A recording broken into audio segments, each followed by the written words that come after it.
Star Wars 7x7 episode 2206.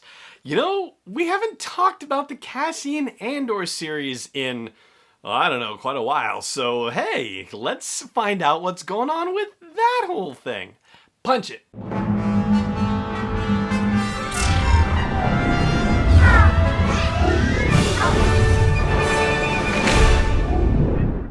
Hey Rebel Rouser, I'm Alan Voivod, and this is Star Wars 7x7, your daily dose of Star Wars joy, and thank you so much for joining me for it.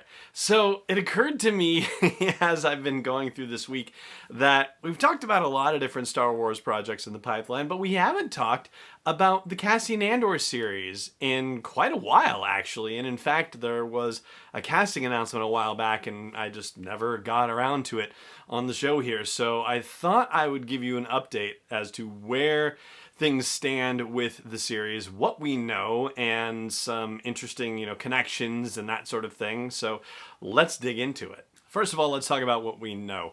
The series is supposed to be set 5 years before the events of Rogue One, and therefore by extension 5 years before the start of the original trilogy, if you will. And Cassian Andor, we know from his character that he was born on a planet called Fest, and that he was already part of protests against the expansion of the Republic military prior to the fall of the Empire. And so when he talks in Rogue One about having been in the fight since he was 6 years old, he was actually allied with the Confederacy of Independent Systems at the time until the fall. And so ultimately he was fighting against the same group, just, in different causes for all intents and purposes. So the fact that this is going to take place 5 years prior, we don't know at what point Cassian was recruited into the rebellion, and we don't know how he was fighting the Empire or on what terms when he says he's been in this war since he was 6 years old. So maybe we're going to find out how he became part of the rebellion. We get the idea from Solo: A Star Wars Story that the rebellion is just starting, that some ideas about what eventually becomes the Alliance to Restore the Republic is just starting in its earliest stages. So it seems like Cassian would be, coming into the whole scenario just as the rebellion is starting to get on its feet. We also know for sure that Alan Tudyk is coming back as K2SO, and Genevieve O'Reilly is coming back as Mon Mothma. Fantastic, wonderful news for both. We have 3 other confirmed casting situations. One of them is a woman named Denise Gough, Gough, my apologies, Denise, and a gentleman named Kyle Soller, sorry, Kyle, that's Soller. Both of them are Olivier Award-winning actors, and the Olivier Award is basically the British equivalent of the Tony Award. It turns out that Stephen Daldry directed Kyle Soller in the play for which he won an Olivier Award, and that is relevant for Star Wars purposes because Stephen Daldry was at one point attached to a possible Kenobi movie, which seems to be the thing that has now developed into the Kenobi TV series for Disney+.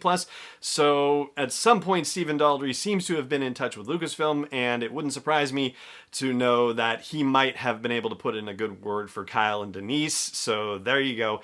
And Stellan Skarsgård is the other person who has been confirmed so far. You would probably know him best from his work in the MCU, in the Marvel Cinematic Universe. He's played Dr. Eric Selvig in primarily the Thor movies, but he's also shown up in Avengers movies as well. So that's what we know for sure.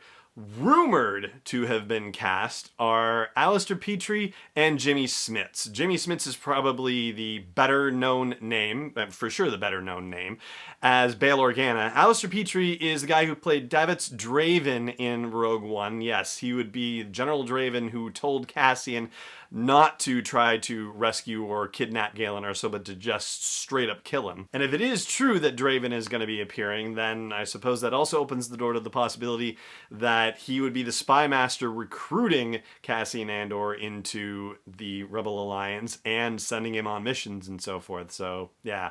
I think that would be really cool to have both of those folks back in this. There's also other stuff out there that says we're going to see a young Cassian Andor in the series, and we're also going to meet Cassian Andor's sister, but those announcements have not been made official just yet, and if there is any casting around them, then we don't know about it yet. So that's where we stand on the acting side of the house.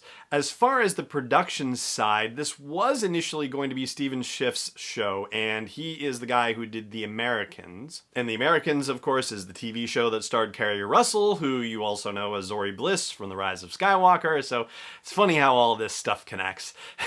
Anyway, Stephen Schiff now is no longer the showrunner, but he is still listed as a writer as far as we know, and it's now in the hands of Tony Gilroy, who is the guy who came in and did reshoots and reworked the ending of Rogue One prior to it arriving in theaters.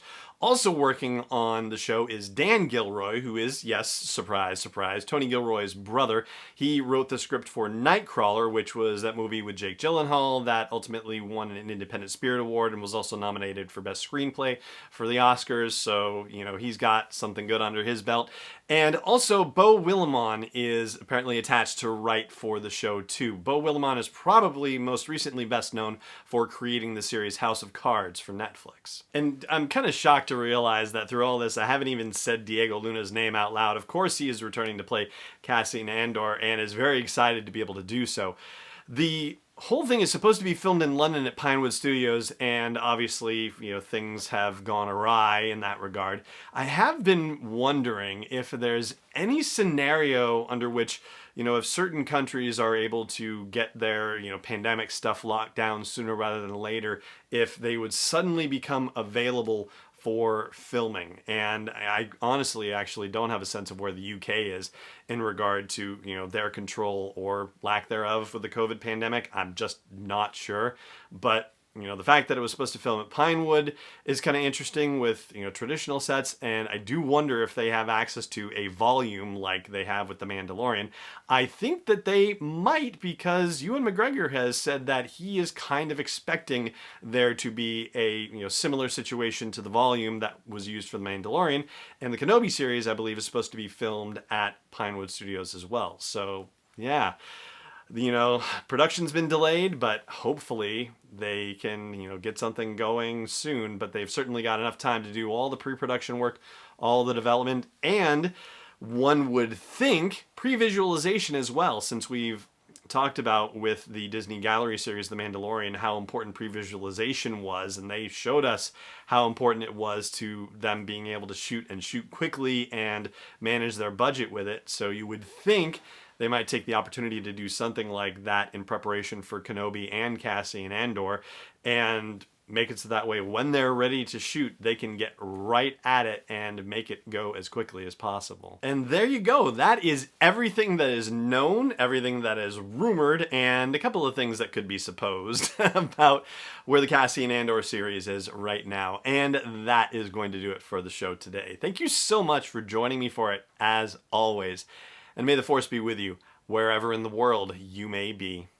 Star Wars 7x7 is not endorsed or sponsored yet by Lucasfilm Limited, Disney, or 20th Century Fox, and is intended for entertainment and information purposes only. Star Wars, the Star Wars logo, all names and pictures of Star Wars characters, vehicles, and any other Star Wars-related items are registered trademarks and/or copyrights of Lucasfilm Limited or their respective trademark and copyright holders. May the Force be with them. All original content is copyright 2020 by Star Wars 7x7. We hope you love it.